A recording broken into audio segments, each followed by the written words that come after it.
कक्षा 10 के विद्यार्थियों का आरपीपीएस एजुकेशनल पॉइंट में एक बार फिर स्वागत है।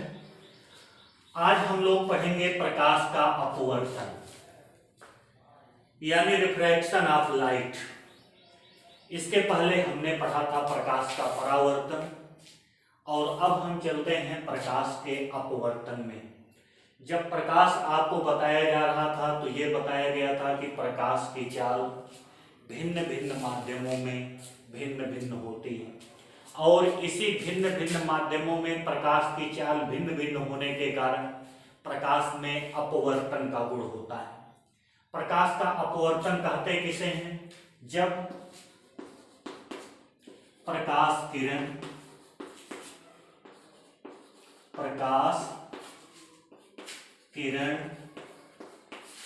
एक माध्यम से दूसरे माध्यम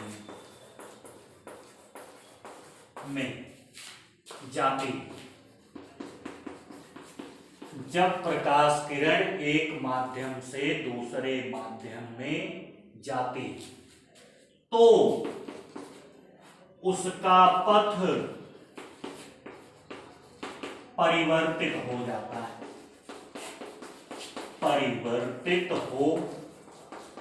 है। यह घटना प्रकाश का परावर्तन कहलाता है या यह घटना प्रकाश का अपवर्तन कहलाती है। जैसे हम चित्र द्वारा समझ लें। मान लीजिए यह एक पृथक्कारी रेखा है जो दो माध्यमों को पृथक कर रही है।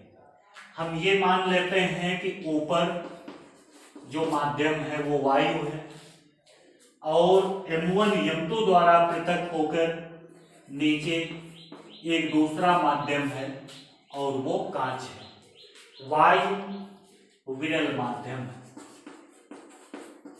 और कांच सघन माध्यम है। वायु विरल माध्यम और कांच सघन माध्यम।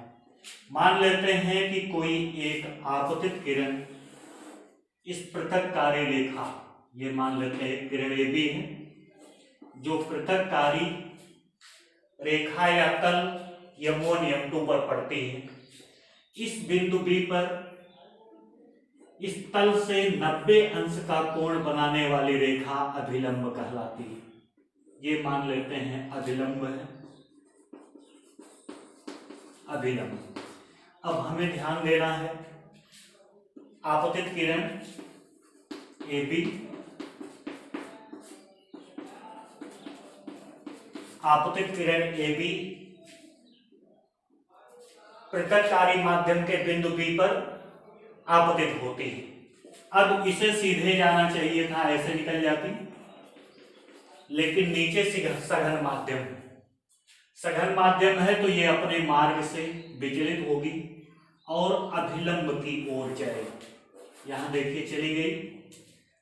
ये कहलाती है अपवर्तित किरण।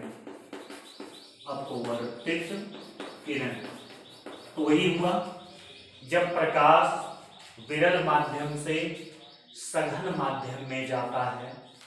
जब प्रकाश विरल माध्यम से सघन माध्यम में जाता है तो अपवर्तित किरण अभिलंब की ओर मुड़ जाती है। यहां देखिए अभिलंब और आपतित किरण के बीच जो कोण बनता है उसे हम कहते हैं आपतन कोण।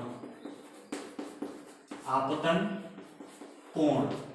और यहां पर अभिलंब और अपवर्तित किरण के बीच जो कोण बनता है वो R से प्रदर्शित किया जाता है। इसको कहते हैं अपवर्तन कोण। और इसी का उल्टा होता है। एक और हम चित्र से आपको दिखा दें। मान लेते हैं कि ये एक पृथक्कारी माध्यम M1 M2 है। अब की ऊपर हमने सघन माध्यम कांच ले लिया, ये सघन है, और नीचे हमने विरल माध्यम ले लिया वायु, और ये पृथक्कारी रेखा है, ये विरल माध्यम। जब प्रकाश विरल माध्यम से, मान लेते हैं यहां पर कोई अभिलंब है, तो ये बिंदु यहाँ पे बी होगा। एक आपतित किरण ऐसे जा रही, मान लेते हैं ए बी, ये सीधे ऐसे चली जाती, इसको जाना चाहिए इसी तरह से, लेकिन ये अभिलंब से दूर जाती है, ऐसे देखिए चली गई। तो ये है अपवर्तित किरण। तो जब प्रकाश सघन माध्यम से विरल माध्यम में जाएगा तो अपवर्तित किरण अभिलंब से दूर जाएगी, और जब विरल माध्यम से सघन माध्यम में जाएगा तो अपवर्तित किरण अभिलंब के निकट आएगी। ये घटना, ये दोनों घटनाएं प्रकाश का अपवर्तन कहलाती है। अपवर्तन के नियम, अपवर्तन के निम्नलिखित दो नियम होते हैं। निम्न दो नियम। प्रथम नियम, पहला नियम है आपतित किरण, अपवर्तित किरण, अपवर्तित किरण और आपतन बिंदु पर खींचा गया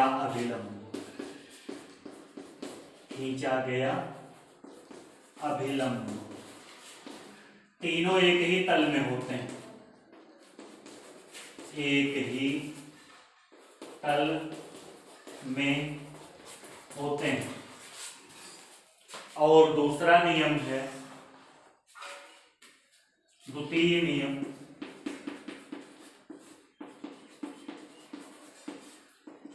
किन्हीं दो माध्यमों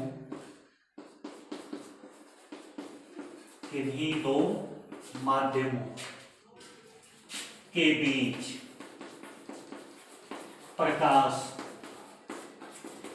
के अपवर्तन में, किन्हीं दो माध्यमों के बीच प्रकाश के अपवर्तन में आपतन कोण की ज्या यानी साइन आई क्या है? आपतन कोण, आपतन कोण की ज्या और अपवर्तन कोण की ज्या माने वही साइन आर का अनुपात एक नियतांक होता है, एक नियतांक होता है। यह है द्वितीय नियम, यानी साइन आई आपतन कोण की ज्या बटा साइन आर अपवर्तन कोण की ज्या बराबर नियतांक। और इस नियम को स्नेल का नियम कहते हैं। यही द्वितीय नियम ही क्या कहलाता है? स्नेल का नियम। अगर आपसे पूछा जाए स्नेल का नियम क्या है, तो आप बताएंगे कि किन्हीं दो माध्यमों के बीच प्रकाश के अपवर्तन में आपतन कोण की ज्या और अपवर्तन कोण की ज्या का अनुपात एक नियतांक होता है। इसे साइन आई बटा साइन आर बराबर नियतांक से प्रदर्शित करते हैं और इस नियतांक को कहते हैं माध्यम का अपवर्तनांक। यह नियतांक क्या कहलाता है? अपवर्तनांक। यानी साइन आई बटा साइन आर बराबर होता है एन फॉर अपवर्तनांक, एन फॉर अपवर्तनांक होता है।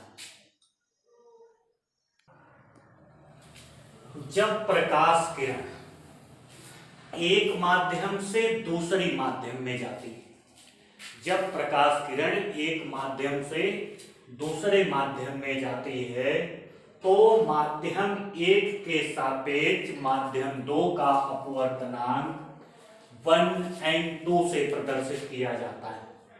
जब प्रकाश किरण एक माध्यम से दूसरे माध्यम में जाती है तो माध्यम 1 के सापेक्ष माध्यम 2 का अपवर्तनांक 1n2 से कहलाता है।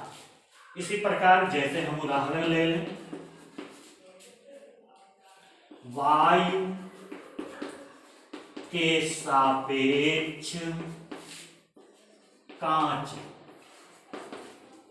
का अपवर्तनांक,